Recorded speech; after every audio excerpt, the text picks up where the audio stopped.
This is the Sony A7S III. And what I absolutely hate about this camera is it is unnecessarily expensive. Let me explain.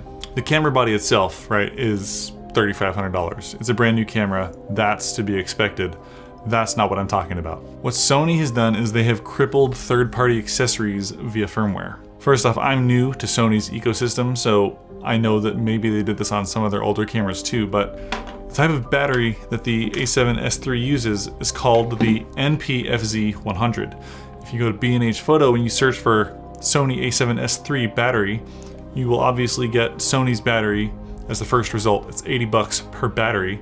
And then you will get the second result, which is what I generally do for every camera that I buy, is get a generic third-party battery. The second battery is the Watson NP-FZ100, and it is listed as compatible with all of Sony's cameras, A7S III included. However, Sony has pushed firmware onto all of their cameras, and particularly the A7S III comes with that firmware, to where if you use any battery that does not have Sony's stupid little hologram on it, I'll just show you.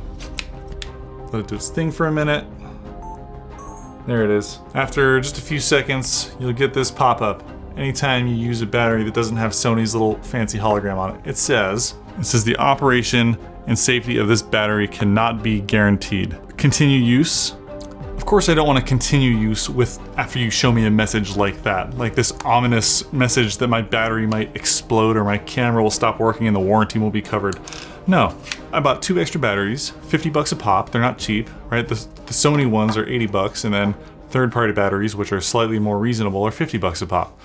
I wasted 100 bucks on batteries, and as soon as I got the batteries, I threw all the packaging away because I don't want a million boxes laying around my studio. And on top of that, the firmware also cripples those type of batteries to where they won't give accurate readings into your camera, so you don't know when the battery is fully charged or when it's gonna die. You just have to guess. So Sony's firmware has crippled third-party batteries, so you have to buy Sony's special hologram batteries. There's reasons why they probably did it, and I think it's probably to prevent counterfeit companies saying that they're selling genuine Sony batteries, but it's actually the third-party batteries. But at the same time, they've also made all of their cameras unnecessarily expensive to operate as expected with legitimate third-party accessories. So that's really, really frustrating. Now, the other piece, and why I want to get a second one of these, it's a really good camera. The autofocus, I've never experienced anything like it. I've been using it for my live streams and not even having to worry about it. Of course, I'm using a GH5 right now.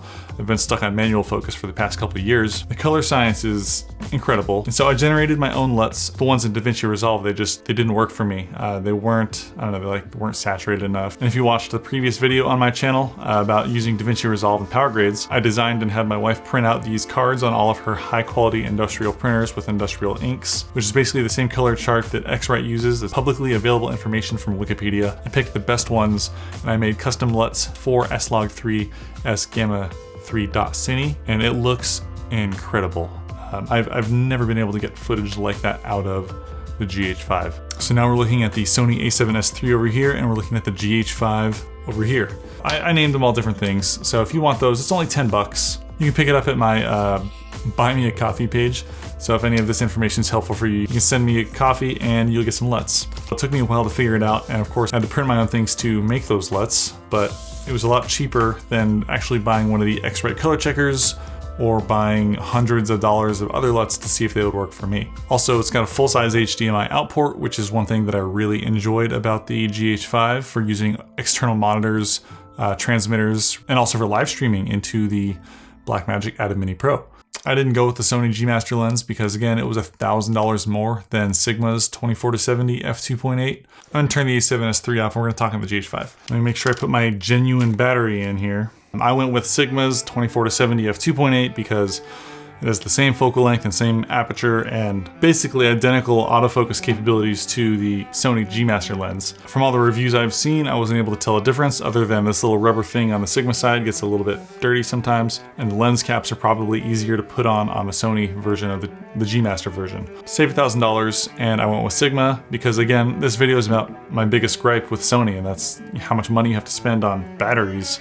So obviously I'm gonna buy the cheaper lens. If it performs identically. Now I want to get a second one because the color quality is so good. It's got the full-size HDMI out port and the autofocus is amazing. Using this camera to live stream with has been just like a treat. It's so nice to know that I'm in focus, and if I want to show the audience something, that it's in focus. It's not necessarily easy to use. I still had to spend a good day watching videos and learning about the camera to make sure that I was able to use it appropriately. But once I figured out the colors, I like that I was able to have 3 custom setting buttons, so I could just set all the settings the way I wanted them to be. 10-bit, 8-bit, 24 frames per second. You can just set it as one of the 3 custom settings on your mode dial. And so you can just go to those settings at any time. This camera kind of does everything that I need it to do, and of course, I like that it has a flip out screen simply because of the autofocus. My GH5 has a flip out screen, but I never use it because I don't know if I'm in focus. That's the only reason I would use one of the flip out screens. Obviously it's check framing, and that's what I use the screen on the A7S III for, is if I'm looking at something and there's a little box on my eye, while it's really far away, I know that it's focusing on my face and not on the thing that I'm holding up in front of my face. So the screen is extremely functional in that regard. I don't need to constantly see myself on a 2.5-inch box 5 feet away, but it's nice to be able to have a visual indicator to know that I'm in focus beyond just focus peaking. I do like that it has the option to use the 2 SD cards, the V90 SD cards, for a majority of the modes. I was able to save some money there by not having to go buy a whole bunch of new media and readers, which is nice. And finally, I'm tired of having a bunch of different lenses and systems to manage, and batteries, different types of battery systems to manage, charging all the different batteries, and it takes up a lot of space and a lot of money to try and manage a whole bunch of different camera systems. I think that I would rather just have a couple of Sony cameras.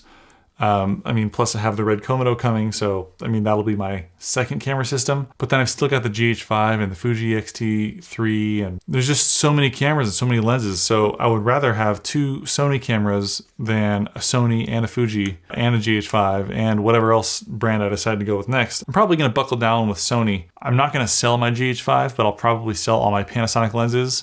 I use the Sigma 18-35. On the GH5. That lens is amazing. Everyone should have one of those. Anyways, those are my thoughts on what I dislike the most about the A7S III so far, and why I think that I probably want to get another one. Now, if you're considering getting a Sony A7S III and it's a little bit out of your price range and you want to improve your image quality, the one thing that I usually tell people that they should buy, especially if they haven't already bought it, is lights. I think, in my opinion, I think that people should spend as much money on lights as they spend on a camera, lens included. So if the A7S III is your first camera and you're wondering what else you should buy, you should probably have about $5,000 of lights. If you have a Panasonic GH5, if you haven't already bought about $2,000 in lighting, that includes lights, light stands, modifiers, batteries.